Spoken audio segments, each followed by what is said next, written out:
नमस्कार मित्रों, मेरा नाम सत्यप्रकाश दुबे और आप देख रहे हैं यूपी टॉप न्यूज। हम वर्तमान समय में बैठे हुए हैं मऊ जनपद में। आप हमारे साथ हैं। आप परिचय के मोहताज नहीं है, लेकिन आपके द्वारा पहले परिचय जानेंगे, उसके बाद चर्चा होगी। पहले अपना परिचय दीजिए। मैं आकाश राय हूँ। प्रदेश कार्य समिति का सदस्य रहा हूँ भाजपा युवा मोर्चा का।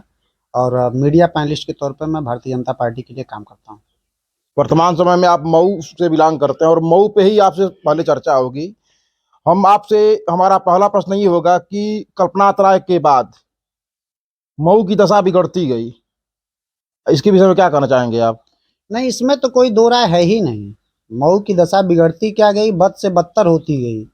मऊ जब स्वर्गीय कल्पनाथ राय जी थे, जबकि जो भी चुनाव सांसदीय का लड़ने आता है, कल्पना राय जी का नाम जरूर लेता है। मैं सत्यप्रकाश जी, मैं उसी बात पे आ रहा हूँ।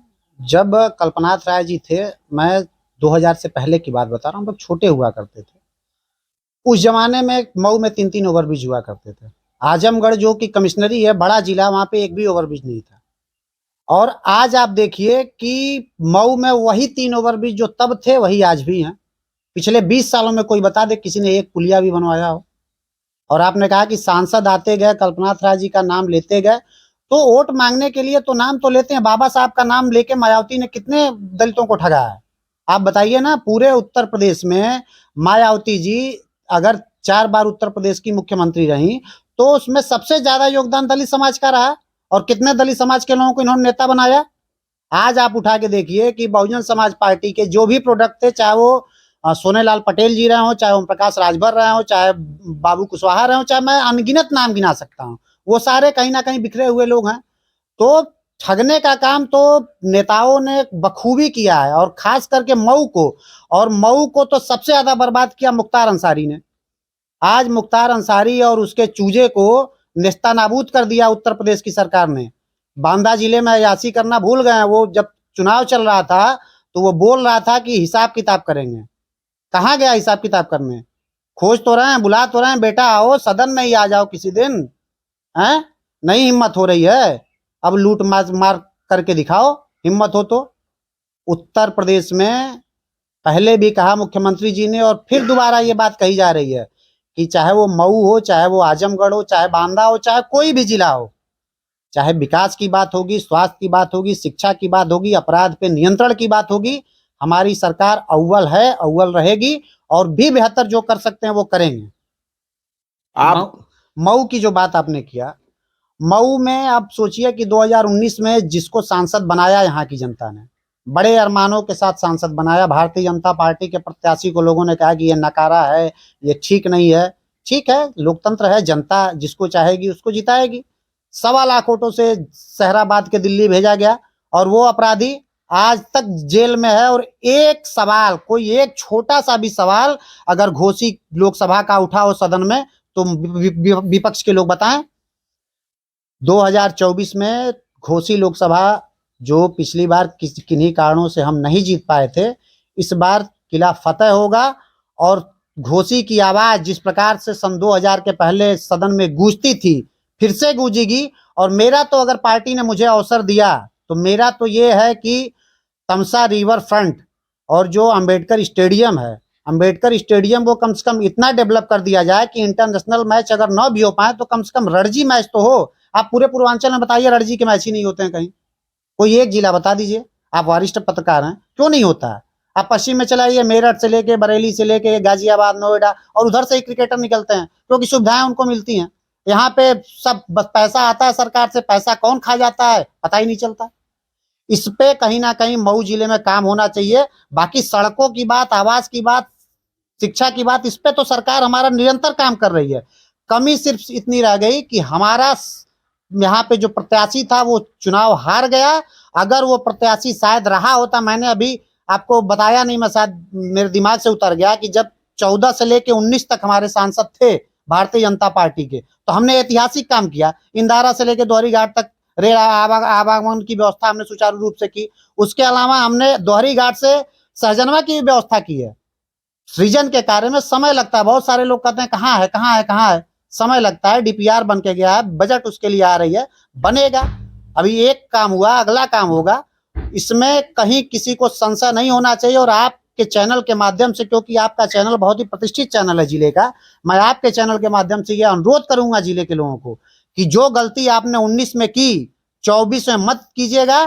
किसी अपने बेटे को, अपने घर के लाल को सदन भेजिए जो घोसी की आवाज बन के वहां पे गूंजे, और घोसी में कोई ऐसा काम न बचे जिसको आने के बाद लोग कहें कि ये घोसी में ये डेवलपमेंट नहीं था।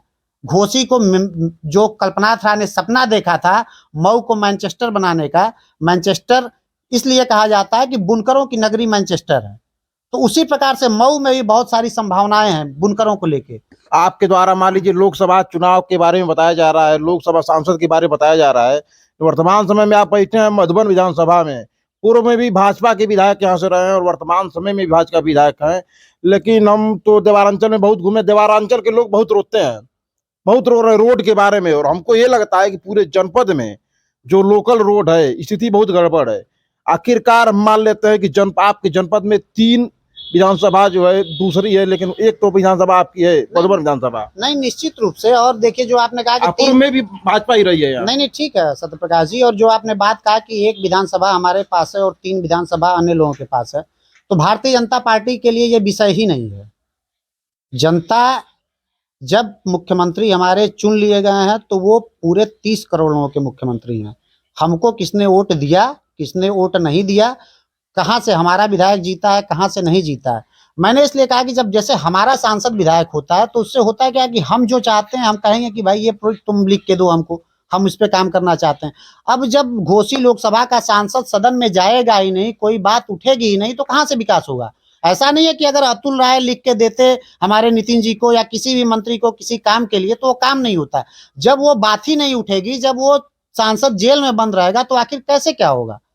हमारा ये विषय नहीं है कि हमारा एक विधायक, और जो आपने कहा कि मधुबन विधानसभा की बात, मैं आपको बताऊं मधुबन विधानसभा में कम से कम 5 ऐसी सड़कें होंगी जो मैंने व्यक्तिगत केशव प्रसाद मौर्य जी से पिछली सरकार में बैठ के बनवाई।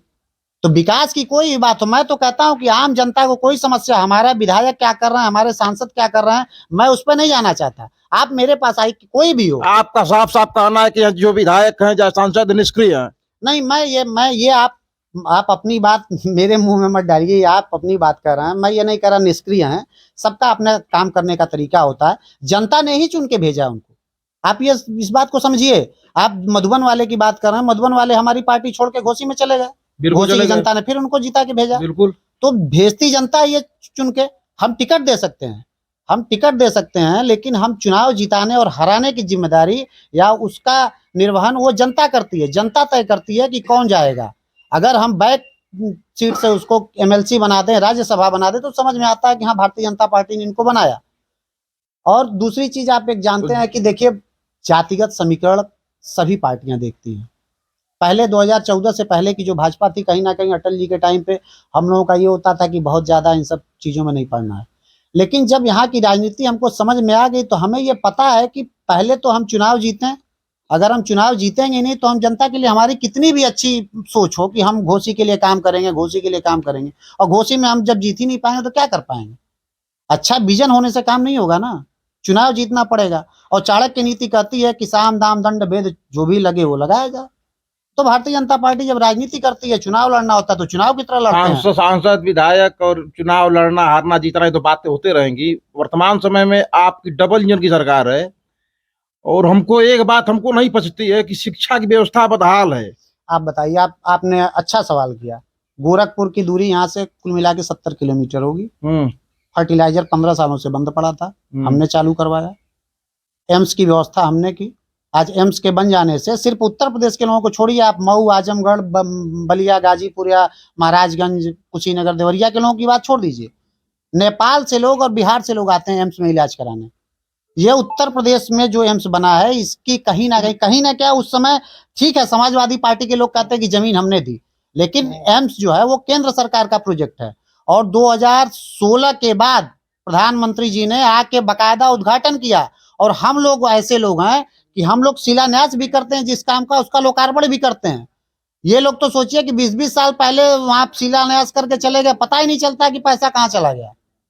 हम लोग जो कहते हैं वो करते हैं। प्रधानमंत्री जी ने बार बार ये बात कहा कि कोई भी काम हो अगर उसका शिलान्यास करेंगे तो लोकार्पण भी हम करेंगे। लोकार्पण आप तभी कर पाएंगे जब आपका काम पूरा होगा।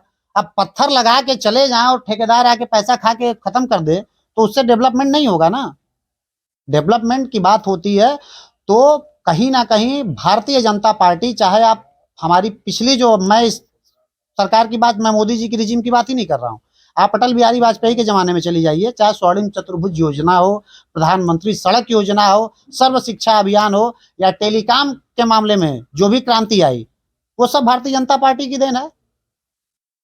हम आपकी सब बात मानने के लिए तैयार हैं। शिक्षा के विषय में आपसे बात होगी। वर्तमान समय की स्थिति ये है कि उत्तर प्रदेश में प्राथमिक विद्यालय में कोई अपने बच्चे को पढ़ाना नहीं चाहता है। आखिर क्यों? नहीं, इसमें सुधार कब होगा? ये बहुत ही वाजिब सवाल आपका है, बहुत ही वाजिब सवाल है। और इस पे 2017 की शायद बात है कि हाई कोर्ट का एक आदेश भी आया था कि जो भी सरकारी मुलाजिम हैं वो अपने बच्चों को सरकारी स्कूलों में पढ़ाएंगे। उस पे अखिलेश यादव की सरकार चली गई सुप्रीम कोर्ट, स्टे ले लिया, वो मामला लंबित हो गया। कहीं ना कहीं जो ये हाई कोर्ट का निर्णय था कि अगर सरकारी मुलाजिमों के बच्चे सरकारी स्कूलों में पढ़ेंगे तो व्यवस्थाएं अपने आप से सुधरेंगी, और ये मैं भी मानता हूँ, मेरी भी सोच कहती है कि मैं हाई कोर्ट के इस निर्णय से सहमत था, क्योंकि अगर प्राइमरी स्कूल में डीएम का बच्चा जाएगा तो अपने आप वहाँ की व्यवस्थाएं ठीक हो जाएंगी। अखिलेश जी गए थे कोर्ट में। अखिलेश जी समाजवादी पार्टी की पूरी सरकार की, अखिलेश जी, अब भाई अखिलेश जी व्यक्तिगत थोड़े ना जाएंगे, जाएगी तो सरकार ना। समाजवादी पार्टी की सरकार नहीं चाहती कि शिक्षा की सुधार हो यहाँ। बिल्कुल, अरे शिक्षा को रसातल में ले जाने का मैं क्लियर कर दे रहा हूँ, ये तो मेरा खुलेआम आरोप है, और मेरा क्या पूरी पार्टी का खुलेआम आरोप है। उत्तर प्रदेश की जनता इस बात को जानती है। शिक्षा व्यवस्था को रसातल में ले जाने की अगर कोई उत्तर प्रदेश में कोई जिम्मेदार है तो वो सिर्फ और सिर्फ एक व्यक्ति है, मुलायम सिंह यादव। किसी को भी बस सिर्फ ये फंडा दे दिया गया कि नकल कराओ पास कराओ, नकल कराओ पास कराओ। ये तो ग्रेडिंग सिस्टम हो गया, आप सबको पास करा के भेज दोगे, नौकरियां कहां से मिलेंगी? मैं ये नहीं कहता कि पढ़ाई ना हो, लेकिन जो सिस्टम बनाया गया, बच्चे जाएं, पढ़ें, लिखें, परीक्षा दें, पास हों। अगर कोई ठोकर लगती है, फेल होता है तो वो फिर मेहनत करेगा, पढ़ेगा। अब आपने सबको पास करा दिया, अब जिसको जो अच्छा पढ़ने वाला वो भी 80% पाया, जिसको कुछ नहीं पता वो भी 80% पाया। कैसे विभेद करेंगे आप? क्या मार्कशीट देख के बता दें कि ये पढ़ने में तेज है, ये पढ़ने में नहीं तेज है? जबकि वर्तमान समय में पूरे उत्तर प्रदेश में शिक्षा को लेकर के सरकार बहुत ज्यादा फंडिंग दे रही है और बहुत ज्यादा पैसा खर्च हो रहा है। एक प्राथमिक विद्यालय में 4 से 6 टीचर है, लाखों रुपए खर्च हो रहा है। आप बच्चे पढ़ने नहीं जाते, प्राइमरी विद्यालय को छोड़ करके प्राइवेट विद्यालय में पढ़ने जाते हैं, जिनकी उतनी फंड जो तनख्वाह पाते हैं उससे अधिक गरीब तबके के लोग प्राइवेट विद्यालय में अपना पैसा देकर के बच्चों को पढ़ाते हैं। हमको लगता है जो प्राइवेट विद्यालय में बच्चे पढ़ते हैं उनके जो टीचर पढ़ाते हैं उनके शिक्षा में और जो प्राथमिक विद्यालय में शिक्षक हैं उनके शिक्षा में बहुत अंतर है। जबकि प्राथमिक विद्यालय में बच्चे नहीं पढ़ने जाते हैं, प्राइवेट में पढ़ने जाते हैं। आखिर क्या कारण है कि लोग प्राथमिक विद्यालय में बच्चे को भेजना नहीं चाहते? सत्यप्रकाश जी, ये सवाल आपका बहुत वाजिब है, बार बार इस पे चर्चा होती है और मैं चाहता हूं कि चर्चा हो। और इस पे कोई भी पार्टी हो, भारतीय जनता पार्टी की मैं बात नहीं करता, भारतीय जनता पार्टी या कोई भी पार्टी हो, देखिए, चाहे वो समाज हो, सिस्टम हो, पुलिस हो, शिक्षक हो, पत्रकार हो, वकील हो, ये सब कहीं ना कहीं समाज के अंग हैं। सारे लोग समाज, इन्हीं से मिलकर समाज बनता है, तो उसी समाज से ये आने वाले लोग हैं।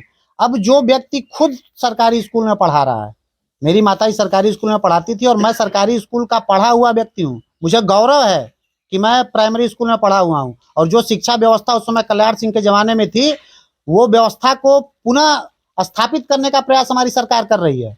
हमने तो टाट पे पढ़ाई की है। ये थोड़े ना होता है कि नहीं आपको जब एसी मिलेगा, एयर कंडीशन में जाएंगे, 1000 रुपए फीस लगेगी महीने की, तभी पढ़ाई होगी। पढ़ने वाला व्यक्ति गांव में भी पढ़ सकता है, और जिसको नहीं पढ़ना है आप उसको महल में बैठा देंगे, वो नहीं पढ़ेगा। लेकिन जो आपने चर्चा की है, समाज के अंदर ये चर्चा होनी चाहिए कि आखिर ऐसा क्यों हो रहा है कि जो मतलब सरकार जहाँ पे कपड़ों की व्यवस्था कर रही है, कापी किताब की व्यवस्था कर रही है, आपको फल दूध जो कुछ भी सरकार कर सकती है सब दे रही है। यहाँ तक कि हमारे स्वयंसेवी संस्थान जो है वो लोग घर घर जाके कि बच्चे स्कूलों तक पहुंचे उसकी भी व्यवस्था हम लोग कर रहे हैं, बावजूद इसके लोग नहीं भेज रहे हैं। तो कहीं ना कहीं समाज के वरिष्ठ लोगों को बैठ के इस पर चिंतन मनन करना होगा। सरकारें तो आती जाती रहेंगी, आज भारतीय जनता पार्टी है, कल कोई और आएगा, लेकिन अगर समाज के लोग सचेत नहीं होंगे तो इस व्यवस्था को कोई बदल नहीं पाएगा। सत्यप्रकाश जी, ये मेरी बात को आप समझिए, मैं एक प्रैक्टिकल बात कर रहा हूँ, मैं कोई राजनीतिक बात नहीं कर रहा हूँ या भारतीय जनता पार्टी को मैं कवर कर रहा हूँ। ये जब तक समाज के लोगों से आवाज नहीं उठेगी। क्या कहना चाहेंगे समाज के लोगों को? मैं यही कहूंगा कि इस पे आखिर अगर सरकार किया तो फिर 2 ऑप्शन हो। अगर दूसरा ऑप्शन सरकार अपनाएगी तो फिर लोग कहेंगे कि प्राइवेटाइजेशन कर रहे हैं। आप अपने बच्चे को प्राइवेट में पढ़ने के लिए भेजेंगे, उसके लिए टाई भी लेके आएंगे, उसके लिए शूज भी लेके आएंगे, बिल्कुल, किताबें खरीदेंगे। भी खरीद के लेके आएंगे। बिल्कुल उसके बाद उसको बस में बैठा के भेजेंगे पढ़ने के लिए, उसकी भी पैसा देंगे। बिल्कुल और महीने में कम से कम छोटे छोटे बच्चों का जो LKG UKG जो मतलब काइंडरगार्टन में पढ़ने वाले लड़के हैं, बच्चे हैं, उनकी फीसें 2-2 हजार रुपए हो गई हैं। और सरकार सब कुछ दे रही है, उसके अलावा उन स्कूलों में पढ़ाने वाले टीचरों को कम से कम 60-70 हजार रुपए दे रही है, तब भी नहीं आ रहे हैं। तो अगर इन सबको देखते हुए, मैं एक एग्जाम्पल दे रहा हूँ, सरकार का ऐसा कोई प्लान नहीं है, मैं एक उदाहरण दे रहा हूँ कि अगर सरकार के मन में आया कि जब ये सब पैसा बर्बाद हो रहा है सरकार का, तो बिल्कुल हो क्यों रहा ना है हम प्राइवेट कर दें। भाई। 8-8 बच्चे पढ़ रहे हैं एक विद्यालय में, जबकि 6-6 टीचर हैं। 6 टीचर का 2 लाख से ऊपर सैलरी हो गया। हो गया, वही चीज मैं कह रहा हूँ। अब अगर अभी प्राइवेट करने लगा, जैसे अब मैं एक उदाहरण देता हूँ, इससे बहुत सारे विपक्ष के लोगों का आरोप होता है कि रेलवे को प्राइवेट कर दिया, रेलवे को प्राइवेट कर दिया। हाँ हमने क्या रेलवे को प्राइवेट किया? हमने कहा कि रेलवे में जो सफाई होती है, जो उसके टॉयलेट हैं, जो उसके कोच हैं, उसकी सफाई की व्यवस्था हम किसी प्राइवेट वेंडर को देंगे। तो उससे फायदा क्या होता है कि जो प्राइवेट वेंडर को हमने काम दिया है, उसके लोग डेली काम करते हैं, क्योंकि उसको पता है कि अगर हम काम नहीं करेंगे तो हमारा पैसा रोक देगी सरकार। लेकिन जब वही व्यक्ति, वही सेम व्यक्ति की मैं बात कर रहा हूँ, मानसिकता ऐसी बन गई है, और ये मानसिकता कहीं ना कहीं लोगों ने ही तो बनाई है कि जब वो सरकारी नौकर बन के आता है तो उसको नहीं मतलब है साला वो टॉयलेट फंस जाए, जाम हो जाए, लोग उल्टियां करें, चाहे जाए चाहे ना जाए। लेकिन अब जब से मोदी जी आए हैं, उन्होंने सफाई की व्यवस्था प्राइवेट सेक्टर को दी है। आप जाइए ट्रेनों में देखिए, वरना पहले ऐसा होता था कि आपकी अगर 24 घंटे की यात्रा है तो सुबह फ्रेश होने के लिए लोग जाते थे तो मुंह बन जाता था, साला फ्रेश कैसे हो। तो हर चीज पे सरकार काम कर रही है। और शिक्षा व्यवस्था, शिक्षा तो मूल है, अगर शिक्षा व्यवस्था ही हम नहीं सुधार पाएंगे तो हम क्या करेंगे। हम हमारा और नई शिक्षा विधानसभा जब चुनाव हुआ था तो जितने पार्टियां थी सभी लोग कहते थे हम शिक्षा का सुधार करेंगे, शिक्षा का सुधार करेंगे। जबकि पूर्व में भी वो सरकार, अपनी पार्टियां जो सरकार रही है, अपनी सरकार चलाई है, उस समय क्यों सुधार नहीं कर पाई। वही मैं कह रहा हूँ ना कि आप बातें 15 भाई 2017 के बाद से भारतीय जनता पार्टी की सरकार है। 15 सालों में तो अखिलेश जी और मायावती जी और मुलायम सिंह नहीं हो जाते रहे लोग, यही आते जाते रहे लोग। और इन्होंने क्या क्या किया, किस किस को संरक्षण दिया, किस किस को, चाहे वो शिक्षा, आप बताइए, शिक्षा क्षेत्र को इन लोगों ने मतलब एक धंधा बना दिया। अपने किसी नेता को कहा कि ये जाओ तुम एक स्कूल खोल लो, उसको उन्होंने कहा कि ये हम तुमको सर्टिफाइड करते हैं तुम्हारे स्कूल को, और उसी के विधायक से कहा कि भाई इसको 5 लाख रुपए दो, एक छत ये बनवाएगा। प्राथमिक विद्यालय के टीचर, विद्यालय की बात नहीं कर रहा हूं। प्राथमिक विद्यालय के टीचर योग्य नहीं है क्या? नहीं, योग्य क्यों नहीं, योग्य अगर आप बताइए, टीईटी की परीक्षा और योग्यता की ही तो परीक्षा है। वो टीईटी की परीक्षा भारतीय जनता पार्टी थोड़ा ना करवा रही है, वो तो सरकार का सिस्टम है। तो वो तो योग्यता की ही परीक्षा है ना। योग्यता ये कह देना कि अयोग्य लोग हैं, ये मैं नहीं मानता। समस्या सिर्फ इतनी है कि लोग अपने बच्चों को प्राइमरी स्कूलों में भेजना नहीं चाहते हैं, और वो सिर्फ मानसिकता का कारण है। बात पढ़ाई अच्छी होती है और नहीं अच्छी होती ये विषय ही नहीं है। कॉन्वेंट स्कूलों में कितनी अच्छी पढ़ाई होती है आप नहीं जानते हैं कि मैं नहीं जानता हूं। लेकिन भौकाल बनाया हुआ, बड़ी बड़ी एसियां लगाई हुई हैं, लोगों का माइंड मेकअप ऐसा हो चुका है कि बड़े स्कूल में, बड़ी बिल्डिंग में मेरा बच्चा जाएगा तो अच्छी पढ़ाई होगी।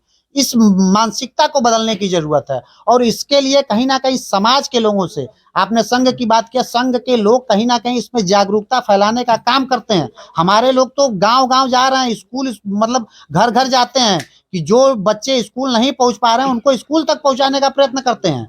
तो इसलिए ये आरोप भारतीय जनता पार्टी पे कोई नहीं लगा सकता कि शिक्षा के मामले में हम काम नहीं कर रहे हैं। शिक्षा, नई शिक्षा नीति के लिए केंद्र सरकार लगी हुई है, और नई शिक्षा नीति जिस दिन सदन में पेश होगी उसके बाद से आप देखिए कहीं ना कहीं एक नए भारत का खाचा खींचने का प्रयत्न जरूर करेगी भारतीय जनता पार्टी। आखिरी सवाल हमारा ये होगा, वर्तमान समय में हम ये देख रहे हैं कि जितनी भी पार्टियां हैं, जाति और धर्म के नाम पे वोट मांगा जाता है, राजनीति किया जाता है, कहाँ तक सही है ये? नहीं, जाति और धर्म के नाम पे तो वोट मांगा जाता है। इसकी शुरुआत तो, अब मैं सवाल ही आपका ऐसा है कि जब 47 में नेहरू जी प्रधानमंत्री बने, जब बंटवारा हुआ देश का, 52 का जो पहला चुनाव होता है, उस टाइम से इसकी नींव रखी गई। विधानसभाओं का जो बंटवारा, जो परिसीमन होता है, वो इस आधार पर परिसीमन हुआ कि यहाँ पे मुसलमान ज्यादा हैं तो यहाँ मुस्लिम लीग के लोगों को बढ़ाओ, यहाँ पे ये ज्यादा है तो हिंदू महासभा के लोगों को बढ़ाओ, यहाँ पे कांग्रेस के लोगों को बढ़ाओ। तो नींव तो इन्होंने डाली। 47 का दंगा हो, 47 में जो भारत के इतिहास का सबसे बड़ा दंगा हुआ, वो नेहरू के राज में हुआ। तो हिंदू मुस्लिम, आप बताइए कि जब इंदिरा गांधी जी की हत्या होती है तो राजीव गांधी जी का क्या स्टेटमेंट होता है कि जब कोई बड़ा पेड़ गिरता है तो थोड़ा सा भूचाल आता है। मतलब भूचाल आता है, आप किसी अन्य धर्म के लोगों को मार देंगे। ठीक है, अगर हमारी जाति का कोई व्यक्ति किसी की हत्या कर दे तो क्या मेरी सारी जाति को आप कलंकित कर देंगे? गलत बात है। गलत बात है ना। तो जाति और धर्म के नाम पे, और जाति धर्म के नाम पे कौन हमेशा डर किसका फैलाया जाता है? भारतीय जनता पार्टी के लोगों को बताया जाता है कि मुसलमान विरोधी हैं। हमेशा आरोप लगता है मुसलमान विरोधी कहाँ तक सच्चाई है ये? मैं उसी पे आ रहा हूँ ना। डॉक्टर एपीजे अब्दुल कलाम इस देश के राष्ट्रपति रहे, हमारे आइडल हैं, हम मानते हैं उनको। बीर अब्दुल हमीद हमारे आइडल हैं, हम मानते हैं उनको। अशफाक उल्ला खां हमारे आइडल हैं। मोहम्मद रफी के गाने कौन नहीं सुनता है? सभी लोग सुनते हैं। जहीर खान की गेंदबाजी कौन नहीं पसंद करता है देखना? आज मोहम्मद शमी और मोहम्मद सिराज जैसे दो अच्छे गेंदबाज कौन नहीं देखना पसंद करता है? ये कहाँ हिंदू और मुस्लिम की बात होती है? ये सिर्फ बातें दकियानूसी बातें हैं, और ये कांग्रेस पार्टी के लोगों का फैलाया हुआ भ्रम जाल है, क्योंकि उनके पास अब कोई मुद्दा बचा नहीं है। वो सिर्फ घूम फिर के हिंदू मुस्लिम हिंदू मुस्लिम हिंदू मुस्लिम।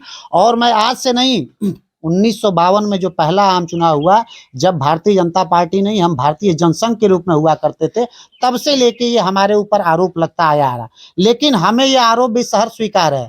अगर आप मुस्लिम तुष्टीकरण करने के लिए इतने सारी राजनीति कर सकते हैं, तो बहुसंख्यक आबादी की बात करने के लिए अगर हमारे ऊपर यह भी आरोप लगता है, तो हम उस आरोप को भी सहर्ष स्वीकार करते हैं। लेकिन ये आरोप मिथ्या आरोप है। अगर ये मिथ्या आरोप नहीं होता तो दानिश आजाद अंसारी को योगी जी मंत्री नहीं बनाते अपनी सरकार में, मुख्तार अब्बास नकवी को मंत्री नहीं बनाया जाता।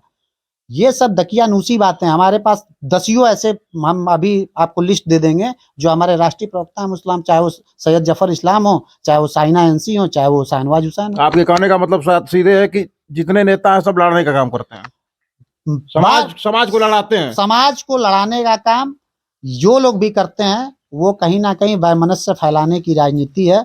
भारतीय जनता पार्टी का सिर्फ एकमात्र ध्येय है, एक भारत श्रेष्ठ भारत। इस भारत की बेहतरी के लिए जो कुछ भी भारतीय जनता पार्टी कर सकती है वो करेंगे। और हमारे प्रधानमंत्री जी ने यह साफ कहा कि सबका साथ सबका विश्वास। और जब इस बार हमारी 300 से ऊपर सीटें आई, तो हमने कहा कि सबका साथ सबका विकास और सबका विश्वास। सबका विश्वास जो आपका सवाल था, मैं उस पर आ रहा हूँ, उनका भी विश्वास जीतना है। अभी मैं एक पाकिस्तान का कोई मंत्री था, मैं उसकी बात कहीं वो कुछ बोल रहा था, उसने कहा कि एक हाथ में कुरान और एक हाथ में बम चाहिए। और हमारे प्रधानमंत्री कहते हैं कि एक हाथ में कुरान एक हाथ में कंप्यूटर चाहिए। तो अब मुस्लिम विरोधी हम हैं? कैसे हैं भैया, हमें कोई बताए। हम तो कहते हैं कि पढ़ने की बात करते हैं, एक हाथ में तुम कुरान पकड़ो एक हाथ में कंप्यूटर पकड़ो। अब उधर वो गोल कह रही है कि एक हाथ में कुरान पकड़ो एक हाथ में बम पकड़ो। ये मुस्लिम समाज के लोगों को तय करना है। और एक मैं आपके चैनल के माध्यम से मैं क्लियर कट एक बात बता देता हूँ कि हमारे idol doctor APJ Abdul Kalam, Ashfaq Ulla खां और बीर अब्दुल हमीद जैसे लोग हैं। इनको लेके देश चलेगा, इनके विचारों पे देश चलेगा। लेकिन अब कोई औरंगजेब और बाबर और ये चोरों चकारों की बात करेगा, तो निश्चित रूप से उसका विरोध होगा। और विरोधी नहीं, जो कुछ भी कर सकते हैं करेंगे। जिन लोगों ने इस देश को लूटने का काम किया, जिन लोगों ने इस देश की अकूत संपत्ति को लूटा, हमारे हजारों मंदिरों को विध्वंस किया, उनके साथ कौन सा प्रेम भैया। अब कोई कहे कि औरंगजेब हमारा हीरो था, तो नहीं मानेंगे हम। आप एपीजे अब्दुल कलाम को कहिए, हम भी उनको हीरो मानते हैं। वीर अब्दुल हमीद को कहेंगे तो हीरो मानेंगे। लेकिन आप कहेंगे औरंगजेब को हीरो मानो, नहीं मानेंगे हीरो, कभी नहीं मानेंगे। जिस देश को लूटने वाले को हीरो कैसे मानेंगे हम? अब इस बेसिस पे कोई कह दे कि आप मुस्लिम विरोधी हैं, तो ये आरोप भी भारतीय जनता पार्टी सहर्ष स्वीकार करती है। आपको ये नहीं लगता है कि पूर्व में भी जो है हमारे देश के साथ, चाहे हमारे लोगों के साथ खिलवाड़ किया गया, चूंकि इतिहास में तो पढ़ाया गया कि वही वीर थे, वही बड़े थे? नहीं, खिलवाड़ तो हुआ ही है। मैं नहीं, ये अब वीर थे और बड़े थे और क्या था, ये तो 1000 सालों की हर जगह उन्हीं की बखान हुई है केवल। नहीं, बखान किन लोगों ने किया है? वामपंथी इतिहासकारों ने किया है ना। उनका इतिहास उठा के पढ़िए। बहुत सारे सूरवीर रहे जिनका नाम ही नहीं कोई जानता है। काले पानी में कितने लोगों की सजा हुई, कोई नाम जानता है? चंद लोगों का नाम बता दिया जाता है। सिर्फ उतने ही लोग थे आजादी में काम करने वाले। कितने सारे लोग मर गए, कितनी कितनी माताओं की कोख उजड़ गई है, कोई जानता है उनके नाम? एक एक व्यक्ति भारत का, चाहे वो गरीब तबका का हो चाहे वो अमीर तबका का हो, इस आजादी की लड़ाई में सबका कहीं ना कहीं योगदान रहा है। हो सकता है किसी का गिलहरी योगदान रहा हो, किसी का बड़ा योगदान रहा हो। किसी को भारतीय जनता पार्टी अपने से अलग होके नहीं देखती है। हम बार बार कहते हैं कि सबका साथ सबका विश्वास, आप हमारे साथ हैं। हमने उठा के हमने एक एग्जाम्पल सेट किया। हमारे ऊपर ये कोई आरोप नहीं लगा सकता कि पूरे देश में पूरे देश में आप चलिए, कम से कम 10 से अधिक स्टेटों में हम सरकारें चला रहे हैं। अलग अलग भाषाओं के प्रांतों में हमारी सरकारें चलती हैं। क्यों चलती हैं? हमने काम किया, डेवलपमेंट किया उन लोगों के लिए। तुष्टीकरण की राजनीति हमने कभी नहीं किया। समाजवादी पार्टी के लोग क्या बात करेंगे? उत्तर प्रदेश से बाहर चले जाए, इनकी क्या हैसियत है? अपनी पार्टी जो लोग नहीं बचा पा रहे हैं, जो अपने चाचा भतीजा और अपने परिवार का जो नहीं बचा पा रहे हैं, वो भारतीय जनता पार्टी को ज्ञान देंगे? भारतीय जनता पार्टी पूरे विश्व की सबसे बड़ी राजनीतिक पार्टी है और उस पार्टी का सदस्य होने का मेरे जैसे कार्यकर्ता को हमेशा गौरव रहता है और रहेगा। रामचरितमानस एक हमारे सनातन धर्म का एक छोटा सा ग्रंथ है और सनातन धर्म के लोग ही मानते हैं रामचरितमानस को, और कोई मानता नहीं है। सनातन धर्म, सनातनी जो होता है वही मानता है। और रामचरितमानस के बारे में स्वामी प्रसाद मौर्य जी के द्वारा अपशब्द बोला गया, ब्राह्मणों को अपशब्द बोला गया कि जिन्होंने लिखा है रामचरितमानस उन्होंने गलत लिखा है। तो इसके विषय में आप क्या कहना चाहेंगे? और आपको ये नहीं लगता है कि रामचरितमानस का विरोध करके वो सनातन धर्म का विरोध कर रहे हैं? नहीं, देखिए, पहली बात तो स्वामी जी ने कहा कि वो नेवला है। खुद ही स्वामी जी ने कहा था कि चुनाव के टाइम पे वो नेवला है और ये कर देंगे वो करता। अब नेवला नेवली की बातों का क्या जवाब दिया जाए? राम जी पे सवाल उठाने वाले ये हो गए हैं। इनकी बिटिया हमारी पार्टी से सांसद हैं, 5 साल ये हमारे यहाँ मंत्री बन के रहे। जब ये बहुजन समाज पार्टी में 20 साल राजनीति की है, तब क्यों नहीं कभी रामचरितमानस पे इन्होंने सवाल उठाया? भारतीय जनता पार्टी में भी तो रहे हैं। मैं वही कह रहा हूँ ना कि बहुजन समाज पार्टी में 2 दशक रहे, भारतीय जनता पार्टी में 5 सालों तक रहे। इनका बेटा चुनाव हमारी पार्टी से 2-2 बार लड़ा, खुद विधायक हुए हमारी पार्टी से, मंत्री रहे, बिटिया अभी भी सांसद है इनकी। तब राम जी में, और राम जी में खामी दिख रही है साला। आप सोचिए कि मतलब कि अब क्या ही कहा जाए उस पे जो है। कहते हैं ना कि विनाश काले विपरीत बुद्धि, ये सब तो अखिलेश को निपटाने के लिए आए हैं। ये सब अखिलेश जी की राजनीति खत्म कर देंगे। जो हश्र मायावती जी का हुआ है इस विधानसभा के चुनाव में, एक पे सिमट गई। शायद अखिलेश जी 24 के चुनाव में खाता भी न खुले, ये स्थिति होने वाली है। ये अगर जो स्वामी प्रसाद मौर्य जी रामचरितमानस पे टिप्पणी कर सकते हैं तो भाई महान कवि माने जाएंगे। क्या वो रामचरितमानस का एक पुस्तक बना सकते हैं, चाहे ग्रंथ लिख सकते हैं? अरे भाई, वो अब मैं कह तो रहा हूँ भाई, दलितों के बड़े आप शुभचिंतक हैं, उसके पहले नहीं थे जब भाजपा में आप थे तो। आप बताइए ना, दलितों के शुभचिंतक हैं, वो इतने बड़े नेता हैं, वो सोचते होंगे या उनके लोग मानते होंगे, लेकिन एक विधानसभा का चुनाव तो वो हार गए। बैकडोर से एमएलसी बन के गए हैं। आप नेता थे, कुशीनगर से 2 बार आप पडरौना से विधायक 2 या 3 बार से लगातार थे, आपको सीट छोड़नी पड़ गई। कितने बड़े नेता हैं भाई आप सीट बदल के बगल की फाजिल नगर की सीट पे जा रहे हैं। क्यों? क्योंकि वहां पे कुशवाहा बिरादरी का ज्यादा वोट था और वहां पे जाके भी आप चुनाव हार के चले जाते हैं। आपको कितना लोग मानते हैं ये तो इसी में परिलक्षित हो जाता है ना।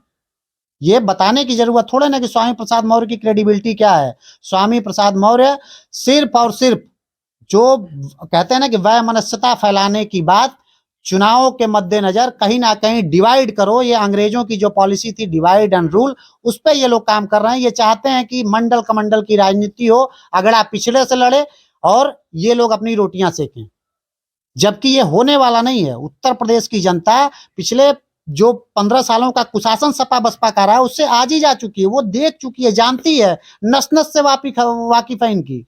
कुछ नहीं होने वाला है। और राम जी पे टिप्पणी करने वालों पे मैं क्या कहूं, फिर जो प्रभु हैं, फिर वो सारी सृष्टि के रक्षक हैं, वो खुद उनका इलाज करेंगे, उसमें कहने की क्या बात है। आप कहें चाहे न कहें, मैं तो कहूंगा पूर्व में जो विधानसभा का चुनाव हुआ था, समाजवादी पार्टी के बड़े बड़े मंचों से एक शब्द बोला जा रहा था, वह बात हमको पचती नहीं है, अब भी नहीं पचती है। 15 और 85, आखिरकार 15 जो बोला गया था और 85 जो बोला गया था, क्या 15 वाले इस देश में नहीं रहते हैं? आखिरकार 15 का नारा क्यों दिया गया? वो तो अभी आपका जो पुराना, अभी थोड़ी देर पहले जो सवाल था कि भारतीय जनता पार्टी में मुस्लिम तुष्टीकरण का आरोप लगता है, तो 85 और 15 समाजवादी पार्टी के लोगों ने कहा कि 85 और 15, तो जनता ने भी कहा कि चलो 85 और 15 हो जाए। तो 85 वाले हमारी तरफ आ गए, 15 वाले उनकी तरफ। अब हो गया डिसाइड। जनता ने कहा 5 साल जाओ भाई, 85 वाले सरकार चलाओ, हम सरकार चला रहे हैं। अब इनके अतीक अहमद जैसे अपराधी और शूटर घूम रहे हैं इधर उधर, ठोके जा रहे हैं। आज एक और ठोका गया, कल और कोई ठोका जाएगा। इनका जो भी नेक्सस था, मैं खुलेआम कह रहा हूँ, नेक्सस समाजवादी पार्टी का, अखिलेश यादव हो या शिवपाल सिंह यादव हो नेताजी दिवंगत हो गए, मैं उन पे अब नहीं जाना चाहता। ये पूरा नक्सस चलाते थे। आपने देखा होगा अपने जिले में जिला पंचायत के चुनाव में कि जिला पंचायत सदस्यों को टांग लेते थे ये लोग स्कॉर्पियो में बैठा के, वो वोट नहीं देने जा सकते थे अपने हिसाब से। भारतीय जनता पार्टी में कहीं पूरे उत्तर प्रदेश में इतने चुनाव, कहीं एक आरोप कोई लगा के बता दे। अगर हम आपका दिल जीत के नहीं कोई काम कर पाएंगे तो जबरदस्ती करने का कोई वजूद या औचित्य नहीं होता है। लेकिन समाजवादी पार्टी के लोग हमेशा से जबरदस्ती, गुंडई, मारपीट, लातम घुसा, ये इसमें एक्सपर्ट रहे हैं। उनको उसी का मतलब ट्रेनिंग दी जाती है शुरुआत से समाजवादी पार्टी में कि जो जितना बड़ा गालीबाज वो उतना ही बढ़िया सपाई। ये सपाइयों का एक मतलब ट्रेंड है कि जितना तुम्हारे ऊपर मुकदमे होंगे उतना बड़ा तुमको टिकट देंगे। आप छोटे कार्यकर्ता, आप किसी को 2-4 लपड़ मार के आपको कभी सपा वाले टिकट नहीं देंगे। आप 2-4 गोली वोली चला के आइए, देखिए अभी विधायकी का टिकट मिल जाएगा। गुंडा पालती है समाजवादी गुंडा पार्टी। पालती है, पाला है और अभी भी पाल रही है। लेकिन शायद अखिलेश बाबू ये भूल गए हैं कि अब गोरखपुर वाले बाबा बैठे हुए हैं, और बाबा जब है ना तो फिर ये लोग नहीं रहेंगे। इनकी 2 ही जगह, या तो ये जेल में रहेंगे या तो फिर ये जाएंगे ऊपर महादेव के पास। चलिए, बहुत बहुत धन्यवाद आपको, आपसे धन्यवाद। हमारी चर्चा हुई। चलिए अगले वीडियो मिलते हैं, तब तक के लिए धन्यवाद। जय हिंद, जय भारत।